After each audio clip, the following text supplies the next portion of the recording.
Hello, I'm Rex Master Quilt, and I'd like to welcome you to a video about my Quilcom SIM-TWG. TWG stands for Tone Wheel Generator, and this organ is quite clearly heavily inspired by a Hammond, although it doesn't aim to be a clone of any particular model, and there are some differences.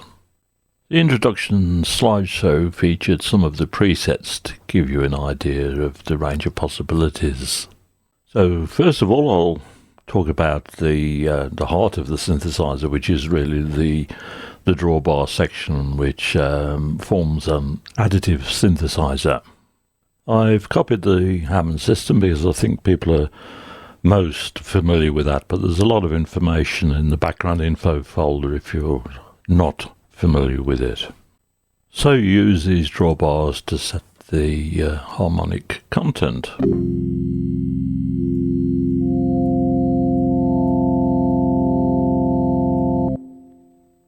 The normal approach is to have these values stepped, but if you press on smooth, then you have a continuous control of the drawbars. Now these little trimmers across the top set the phase of each oscillator, and it can make a difference in some circumstances. You can set them all individually, or you can randomize them, and it does have a small effect on the timbre.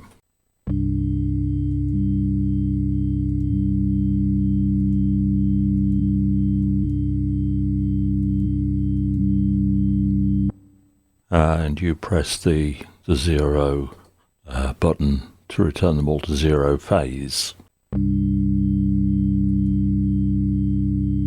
Here I've provided 9 presets which preset the drawbars to predetermined positions to give you starting points, and there's also a 0 button.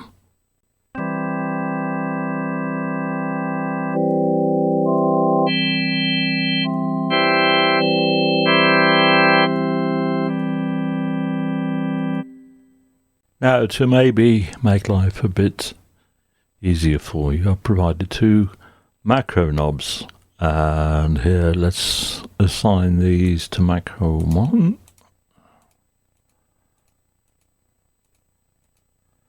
And this knob will bring those drawbars in and out.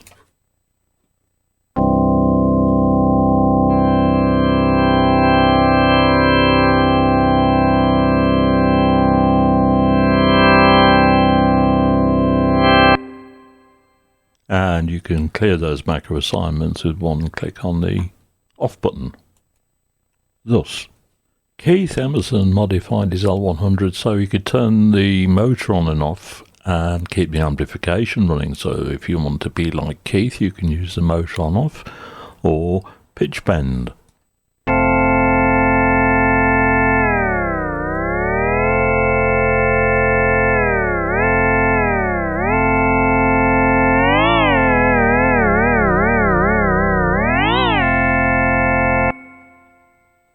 In the generator panel, you can adjust the amount of sort of random slippage you might get in the clutch system on the tone wheel generator, and I've actually heard this in some samples by listening carefully. So this is the age knob.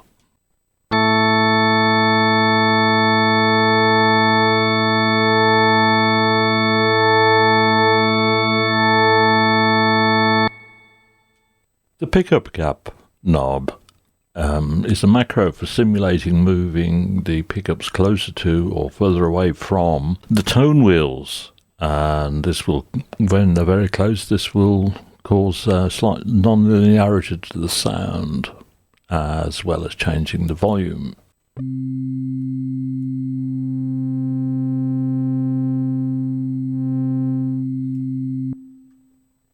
The next thing I'm going to talk about is this switch here, which changes from a tone wheel generator system to a transistor divider type organ. It was easy to do, so I did it. You can morph the waveform between a square wave and something approaching a triangle wave.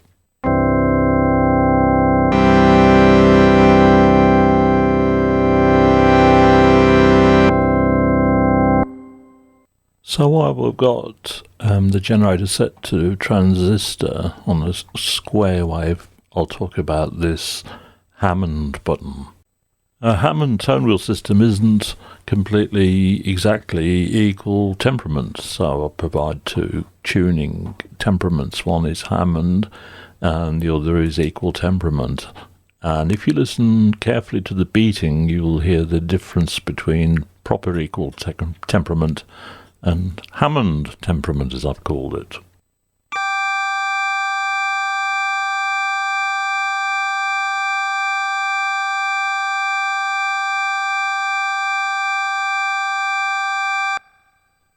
Quite honestly, it's a very subtle effect, and once you turn on vibrato or the Leslie, it's completely masked out anyway, but I did it. I've left it in place so you can hear the difference.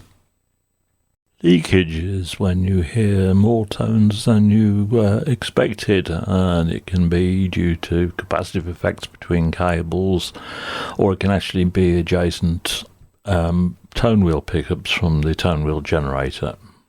In a tone wheel generator, the leakage is keyed, so you only hear it while you're playing notes, and if I play in the bass register, then you'll hear the effect.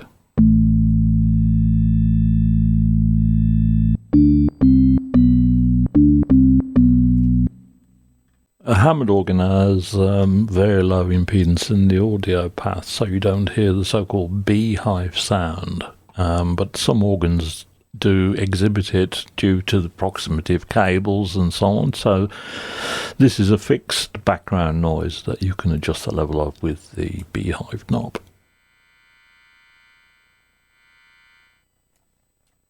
Key contact noise is a very important part of the Hammond characteristic, and poor old Lawrence Hammond tried his best to get rid of it completely, using filtering and so on. Here you can adjust the click when a note is pressed, and this is mostly due to contact bounce.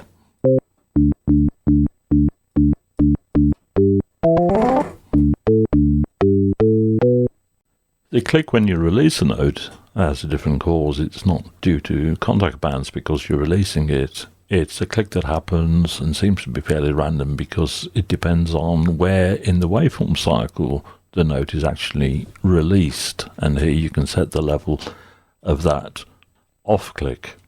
When you listen to what I'm about to play, you need to listen to the click that you get when the note ends.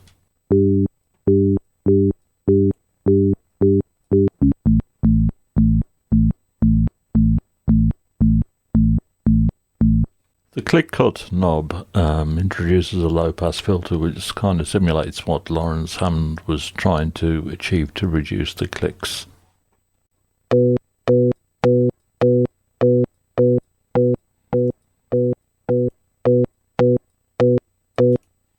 I provided two virtual pedals for expression. One is swell, which controls the volume, and the other is crescendo, and the crescendo operates on the levels of the higher tone wheels more than the lower ones, so you'll hear an effect like a low-pass filter, but it doesn't actually have a low-pass filter.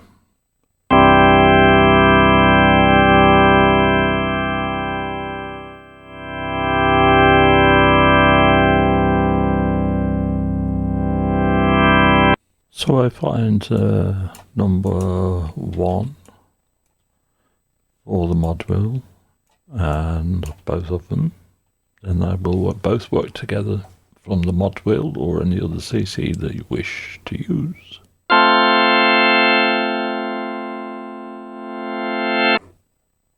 A very important part of the so-called Hammond sound is the percussion. Percussion adds a fairly fast envelope, percussive envelope, to either the second or third harmonic drawbars.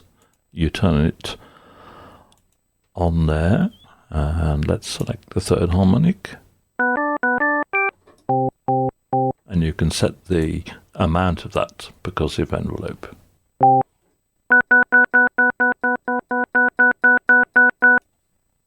There are two options for the decay time, which is a slow decay or a fast decay, and whichever one is pressed, you've got a little trimmer here to adjust the speed, because Hammonds vary a lot, being valve or vacuum tube based and having component tolerances and age and so on. So fast percussion.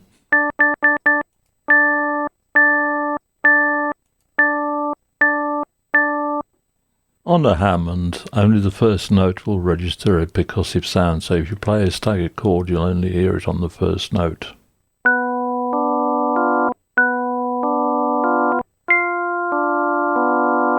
But you can switch to a polyphonic mode, and every note you play will have it.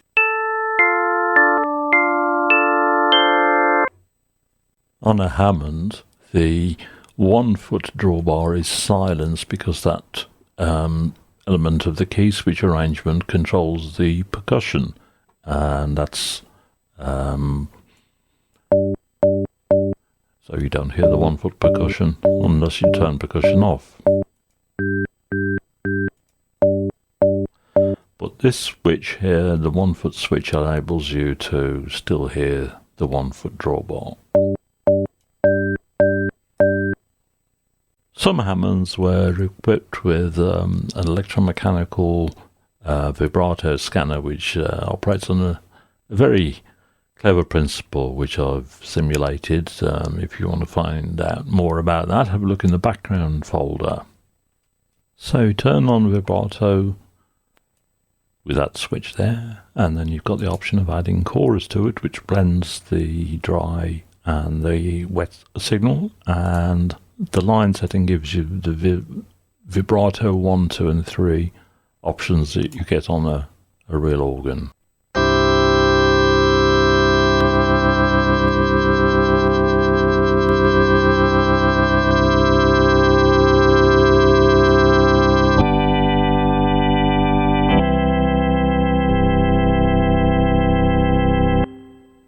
Now, arguably, no Hammond is complete without a Leslie speaker, and I know I spelt it wrong because I didn't want to get busted for a trademark violation, but it's my attempt at emulating a Leslie speaker.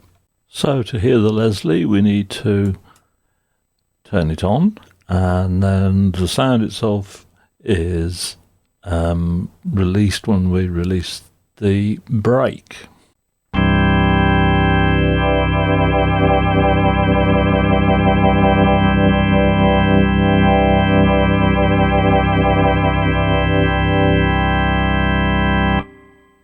The inertia knob controls the speed up and slow down of the motor drive system.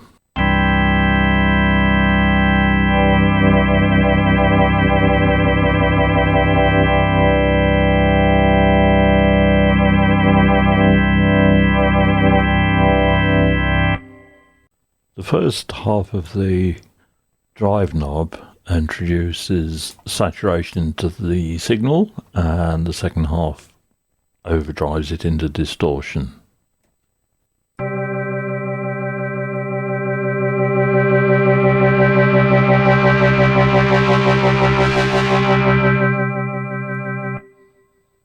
The room knob controls simulated room size. It's a fairly subtle effect and probably best heard on headphones.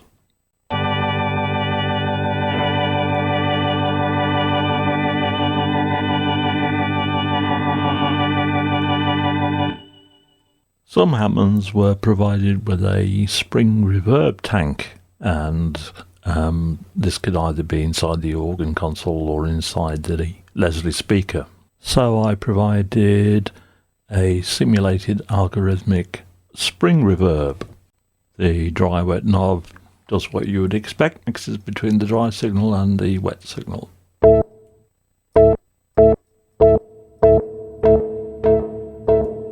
So to demonstrate the spring reverb better, I'll leave it well on the wet side. I've provided a choice of 4 different models for the spring reverb.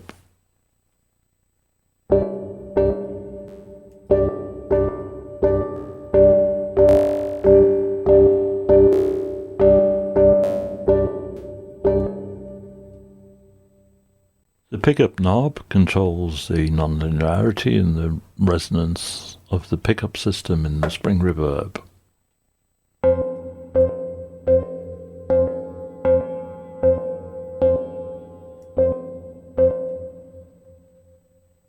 Now, if you'd like to pretend you're Keith Emerson on stage abusing his organ in front of everybody, you have the feedback control, which simulates feedback from the Leslie into the springs of the spring reverb.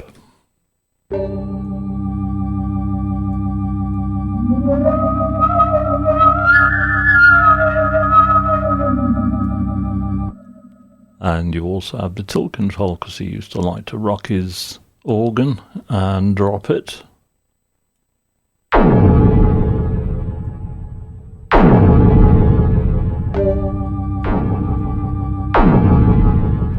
And the longer you hold down the tilt button, the greater the angle.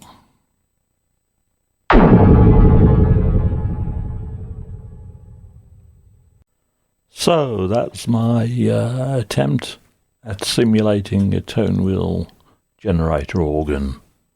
Of course, there are some excellent sample-based Hammond organs on the market, but maybe you can find some sort of use for this one where you've got perhaps a bit more flexibility. Anyway, I'm going to play out with a minute of me pretending to be Keith Emerson. So until the next time, bye.